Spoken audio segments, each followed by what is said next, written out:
Muy buenas tardes, apreciados hermanos. Qué privilegio poder reencontrarnos nuevamente para estudiar la palabra de Dios juntos. En esta hora tenemos un tema muy interesante y yo diría que trascendental para nuestra vida. Pero antes vamos a tener unas palabras de oración. Inclinemos el rostro. Bendito Dios y amante Padre Celestial, te damos gracias porque en esta oportunidad podemos estar juntos nuevamente para de esta manera estudiar la Biblia y ser transformados por el poder de la palabra escrita. Permite que en esta hora mi hermano, mi hermana que está con nosotros puedan ser restaurados y sanados, puedan ser fortalecidos, puedan recibir la sanidad, la restauración y la salvación que viene de tu palabra. De manera especial te pedimos que visites allí en Tennessee a mi hermano Arturo y su familia, para que tú les restaures, para que tú les sanes, para que tú te glorifiques en su vida.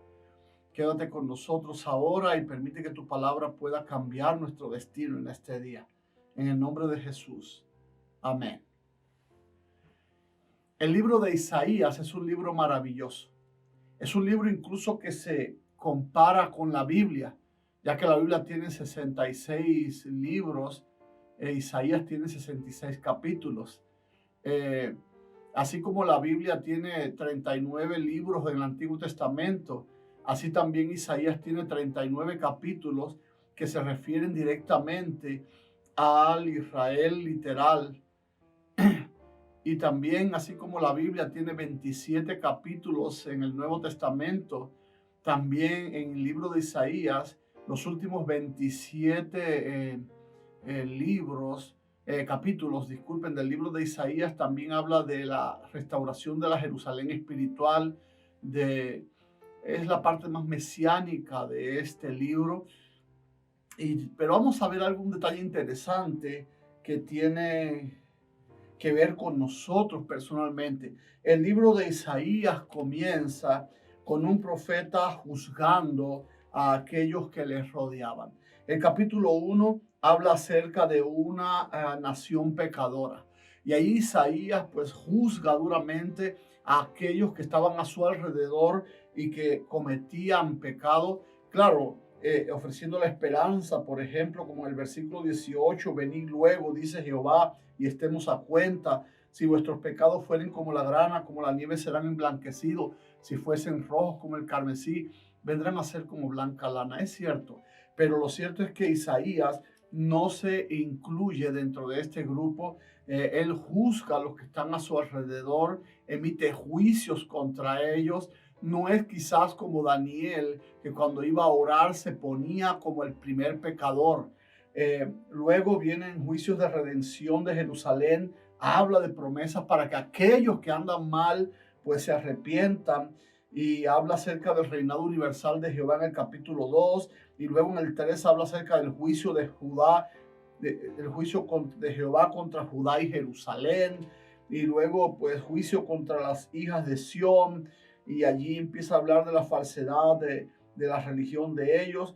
Luego habla del futuro glorioso de Jerusalén, habla acerca de la parábola de la viña en el capítulo 5, señalando que Israel era eso, esa viña estéril, inútil. Y a veces me pregunto, ¿no tendremos en este tiempo algún Isaías también dentro de nosotros? Esos que se encargan pues de juzgar a todo el mundo, a todo el que está alrededor, y quizás Dios le dio ese ministerio a la persona, pero notamos como que él no se incluye dentro del grupo de los que están obrando mal, no tiene responsabilidad sobre eso. Luego en el capítulo 5, después de la viña, vienen las ayes sobre los malvados, hasta que en el capítulo 6 ocurre algo muy interesante, mis hermanos. En el capítulo 6 de Isaías, que es el centro del estudio de hoy, encontramos a un Isaías que tiene una visión. Pero ¿qué visión es esta que Isaías tiene aquí en el capítulo 6? Dice allí a partir del versículo 1, en el año en que murió el rey Usías, vi yo al Señor sentado sobre un trono alto y sublime, y sus faldas llenaban el templo. Ahora Isaías no está viendo a la iglesia. Ahora Isaías no está viendo a los que les rodean. Ahora a Isaías se le permite ver una visión gloriosa. porque Isaías puede ver a Dios en la hermosura de su santidad. Ahora Dios puede contemplar, ahora Isaías, disculpen, puede contemplar a Dios en la grandeza y la magnificencia de su santidad. Y ahora cuando él está narrando, nos dice, por encima de él había serafines, cada uno tenía 6 alas, con 2 cubrían su rostro y con 2 cubrían sus pies y con 2 volaban. Habla aquí de la reverencia que se tenía en esta adoración a Dios allá en el cielo. Algo que deberíamos imitar nosotros porque es algo que se está perdiendo cada vez más en nuestras iglesias, la reverencia. Dice que estos querubines con 6 alas, estos querubines que son seres santos, no pecadores, con un carácter perfecto, cuando están en la presencia de Dios, dice que con 2 alas cubrían pues sus pies, con 2 alas cubrían su rostro y solamente usaban 2 para moverse, para el movimiento y la traslación. Es decir, vemos que estos ángeles ni siquiera podían mirar a Dios cara a cara. Había tanta reverencia en ellos que se cubrían en la presencia de Dios. Yo no te estoy diciendo que la iglesia hoy pues debe cubrirse, pero sí deberíamos trabajar y pensar acerca de cuál es la reverencia, cuál es el culto, cuál es la adoración que le estamos ofreciendo a Dios. No le enseñamos la reverencia a nuestros hijos en la casa y luego queremos disciplinarlos en la iglesia. Pero la reverencia se aprende en casa. Cuando los niños en la casa entienden qué cosa es la presencia de Dios, qué cosa es estar delante del Dios Altísimo, del Juez Supremo.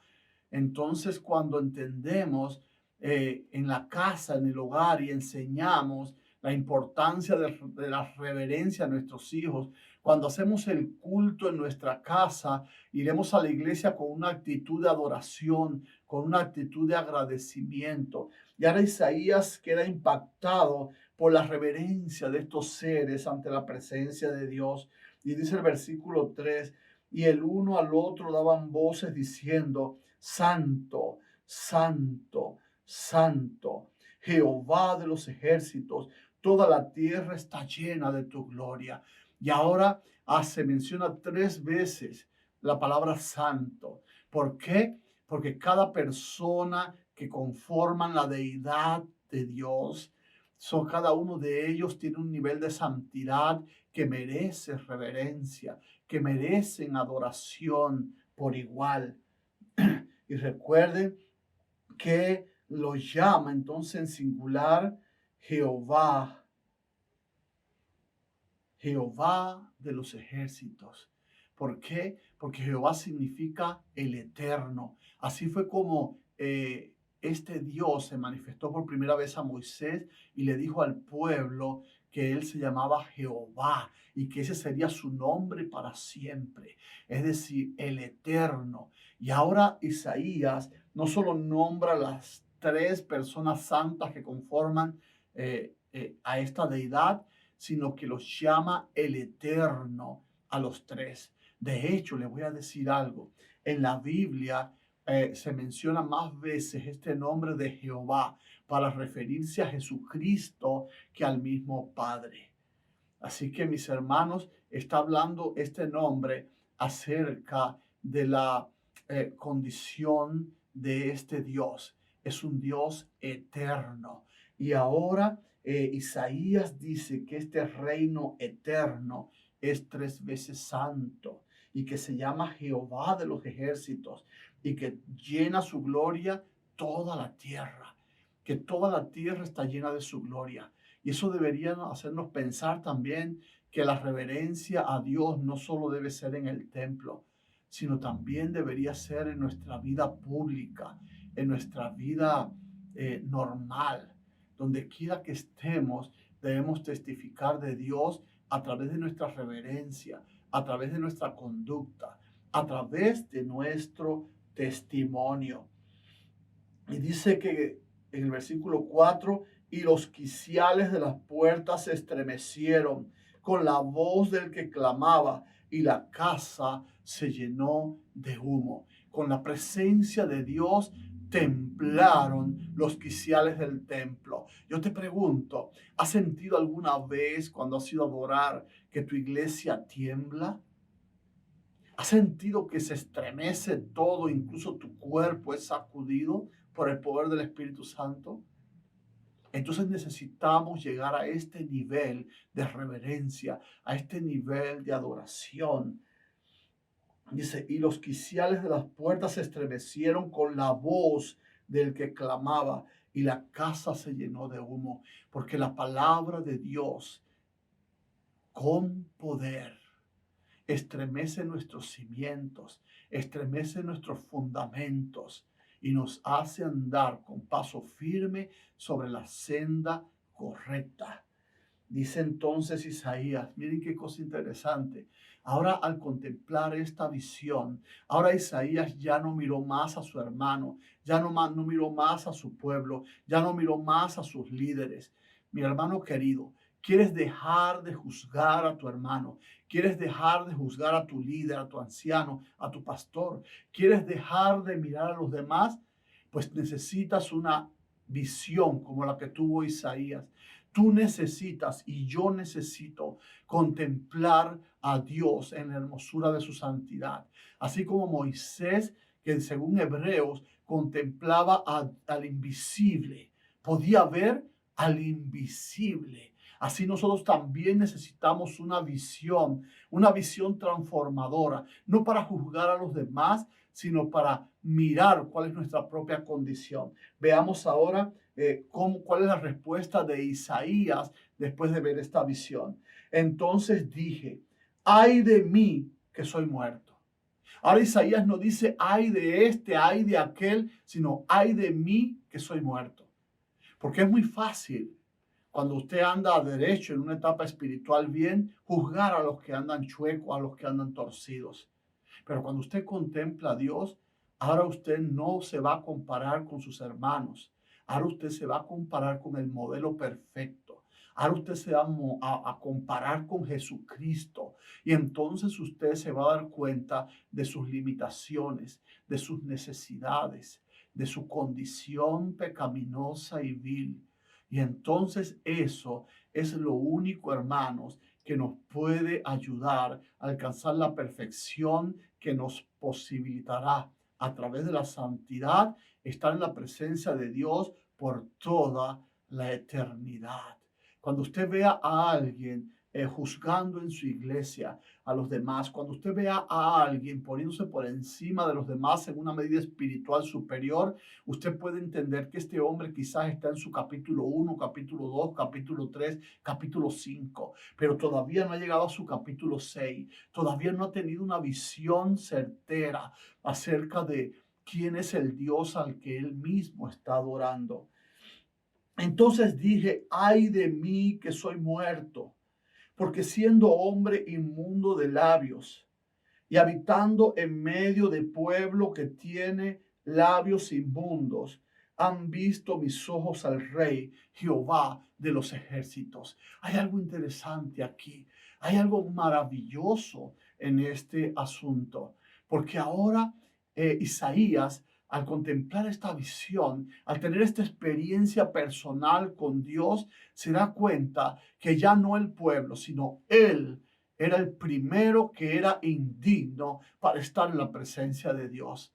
A veces vamos a la iglesia y nos regresamos como mismo vinimos y no nos dimos cuenta que hemos perdido la mejor de todas las oportunidades. Porque si hacemos una preparación espiritual correcta para encontrarnos con Dios en su día santo, como Él lo ha prometido, nosotros le veremos. Nosotros tendremos una experiencia personal.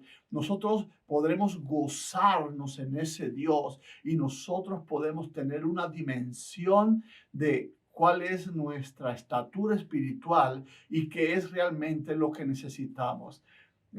Realmente después de tener una contemplación como esta que tuvo Isaías, pues se dio cuenta que él, que estaba juzgando, que era un juez puesto por Dios en esta tierra, incluso él mismo necesitaba la misericordia y la gracia de Dios.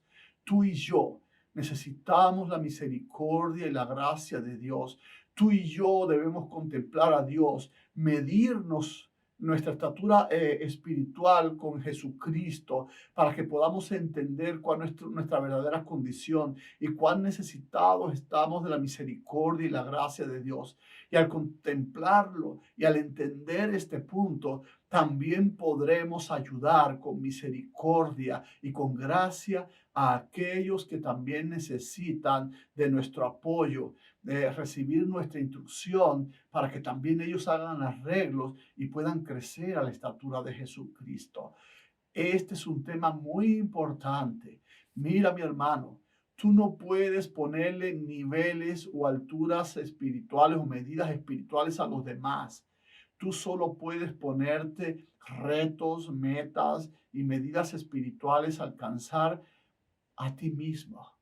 Tú solo debes proponerte a ti mismo, con la ayuda de Dios, alcanzar la estatura de Jesucristo y cada día alcanzar nuevos niveles de santidad. Y solo con tu ejemplo, solo con tu testimonio, entonces tus hermanos se contagiarán de esto. Recuerda que todos los grandes reavivamientos de la historia se produjeron gracias a que un hombre miró para dentro de su corazón y vio su necesidad de Dios, de las Escrituras, y se dedicó diligentemente a escudriñar cuál era su necesidad y tener una experiencia con Dios. Y esto transformó pueblos enteros. También nosotros hoy necesitamos mirarnos a nosotros mismos, mirar para adentro y ver cómo es nuestra adoración con Dios.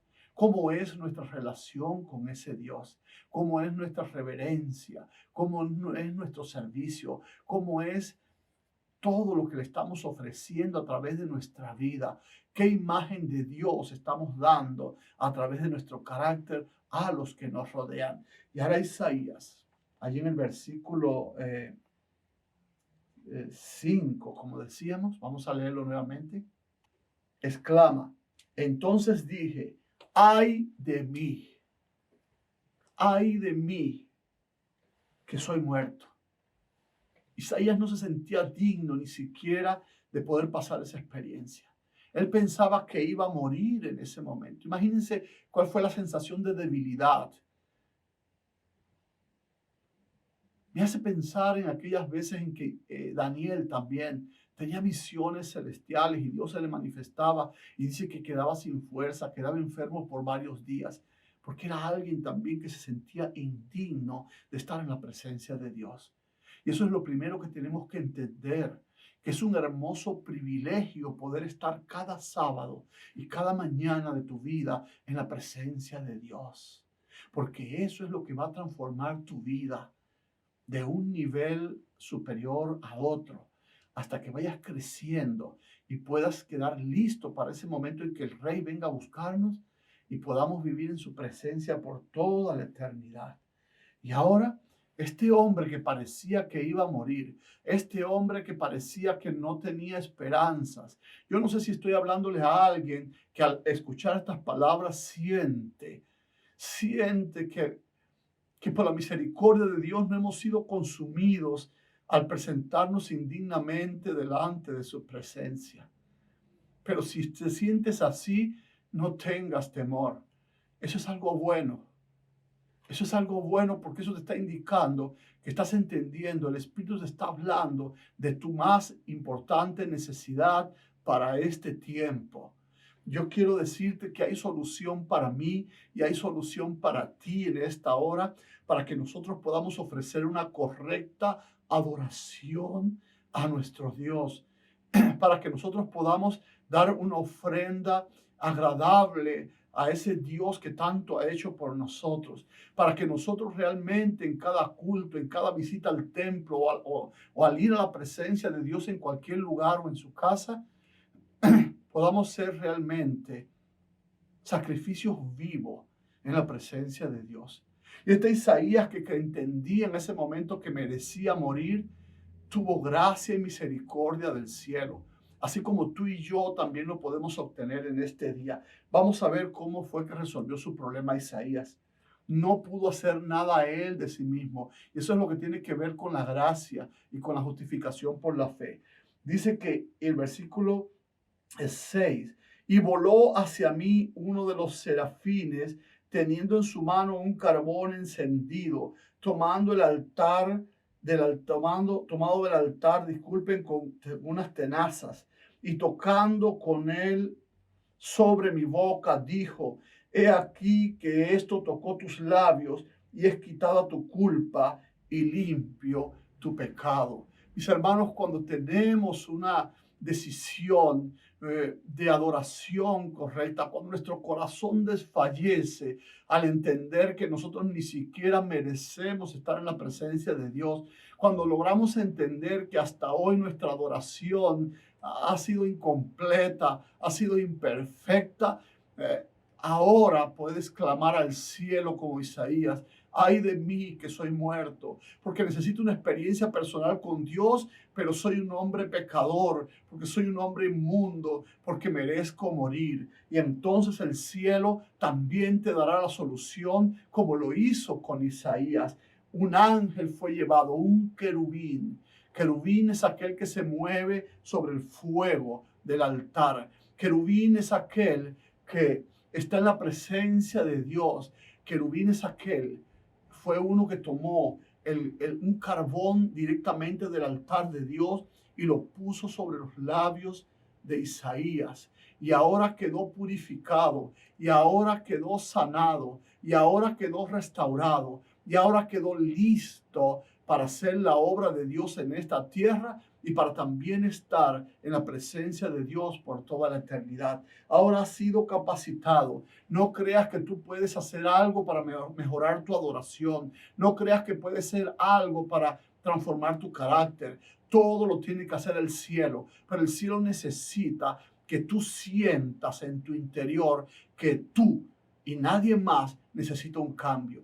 Ya no mires a todos los lados, ya no señales a más nadie. Mírate a ti mismo y dile a Dios: Señor, yo necesito un cambio. Señor, yo necesito una transformación. Si puedes hacer algo por mí en esta hora, hazlo, porque estoy perdido y merezco morir.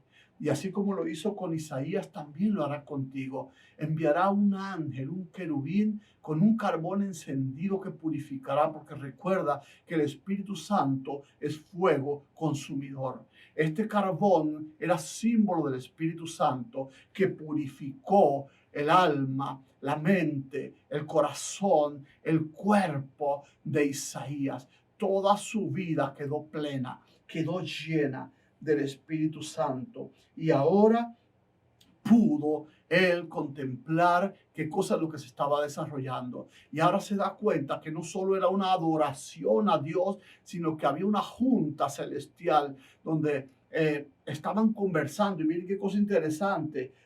Hablan en plural y no era a los ángeles con quien estaba hablando Jehová, era entre ellos que estaban hablando. Dice, versículo 8. Después oí la voz del Señor que decía: ¿a quién enviaré y quién irá por nosotros? Ahora Dios necesitaba un mensajero y ahora consulta entre las personas que forman esta deidad, Jesucristo y el Espíritu Santo, y les dice: necesitamos a alguien que esté dispuesto a ir por nosotros. De hecho, Isaías ya estaba dispuesto, porque Isaías del capítulo 1 estuvo dispuesto a asumir su papel como corrector del pueblo, como juez del pueblo. Pero algo interesante es que Isaías estaba pasando a un nivel superior, porque ahora Isaías había entendido que él también era parte de ese pueblo a quien debía salvar, que era parte de ese pueblo que necesitaba la redención. Y ahora, y únicamente ahora, Isaías queda conmovido. Y después de contemplar tanta belleza y tanta santidad, él dice: no puedo callar, no puedo quedarme sentado. Entonces respondí yo: heme aquí, envíame a mí.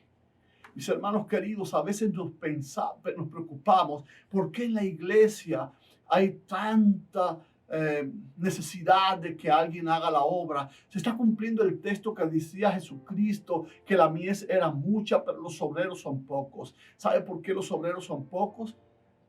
Porque son muy pocos los que han podido tener una experiencia, que han contemplado esta misma visión que Isaías vio, que ahora se sienten indignos y que se sienten a la misma altura de aquellos a los que necesitan ir a buscar, ir a rescatar. Porque te voy a decir algo, mientras te sientas superior a los pecadores no ganarás a nadie. Tú tienes que hacerle ver a ellos que tú eres uno como ellos. A veces me preguntan en las iglesias cuando voy a predicar, ¿cómo quiere que lo presente? Porque se usa mucho aquí en América el protocolo este. Y yo siempre digo, presénteme como un pecador que encontró el perdón y el camino de la salvación. Porque tú tienes que mostrarle al pecador que tú estás a la misma altura de ellos, que tú mereces lo mismo que ellos, la muerte eterna. Ahora, eso sí, que hay una sola y única diferencia entre ti y él, que tú has entendido tu condición y te has agarrado de la mano poderosa de Dios para poder cambiar esa condición, y que así como tú vas creciendo en ese camino, también ellos tienen esa misma oportunidad. Y ese es el mensaje que también salvará a aquellos, porque no basta que te pares delante de ellos a señalarles, es suficiente con que ellos vean en ti a alguien como ellos, pero que está luchando y que ha encontrado el camino certero, el camino verdadero para la verdadera adoración, para poder habitar en la presencia de Dios por toda la eternidad. Mi propósito en esta tarde es que tú también puedas prepararte para estar en la presencia de Dios y vivir con Él por la eternidad. No he venido en esta tarde para juzgarte, porque yo mismo tengo que aplicarme este sermón y tratar de que este sermón transforme mi carácter, de que al clamar al cielo en este mismo día, un querubín venga y me purifique, y que el fuego consumidor del Espíritu Santo me haga apto para estar en la presencia de Dios. Yo te invito a que junto conmigo tengamos una oración en este momento para que Dios pueda utilizarnos, alcanzar con el mensaje de salvación a aquellos que no le conocen. Hoy es un día de salvación. Vamos a orar. Dios te bendiga. Bendito Dios, te damos gracias. Te damos gracias porque hoy hemos entendido que como Isaías hasta hoy hemos estado como en el capítulo 5, juzgando, instruyendo, enseñando, cuando nosotros mismos deberíamos ser juzgados, instruidos y enseñados. Padre, te doy gracias porque a través de tu misericordia, Isaías pudo entender que el primero que necesitaba un revivimiento, una transformación, era él mismo. Ayúdame a mí personalmente a entender mi necesidad y que este sermón de hoy transforme en primer lugar mi vida y luego me ayude a poder transformar la vida de los demás. Ayuda a mi hermano, mi hermana que ha participado con nosotros en este estudio. Ayúdalos a ser un instrumento poderoso, que hoy mismo a través de esta palabra ellos puedan haberte contemplado en la hermosura de tu santidad, para que entonces puedan entender su verdadera condición y puedan clamar, ay de mí que soy muerto, porque esa es la única manera, cuando reconocemos nuestra condición, que tú puedes enviar a ese querubín con el Espíritu Santo para que consuma toda la escoria, todo el pecado de nuestra vida y podamos ser verdaderos instrumentos útiles en tus manos. Bendice a mi hermano, a mi hermana, a su familia, a su hogar. Bendícele su trabajo, sus negocios. Acuérdate de los enfermos de esta plaga y de otras enfermedades. Que tu mano de restauración y sanidad esté con ellos. De manera especial te pido por Arturo, por Lidia, por sus hijos ahí en Tennessee. Que tú puedas restaurarle del COVID y que tú puedas, oh Dios bendito, glorificarte de manera tal que ellos puedan contemplarte en la hermosura de tu santidad y puedan arrepentirse y puedan volverse a ti para que sus ojos vean las glorias y las maravillas que tú harás por medio de tu poder, tu misericordia y tu gracia. Sé con todos los enfermos de esta misma manera y permite que los enlutados reciban consuelo en esta hora y esperanza de salvación. Quédate con nosotros en esta hora. Bendícenos, oh Dios. Danos la seguridad de tu presencia en nuestras vidas. En el nombre de Jesús. Amén.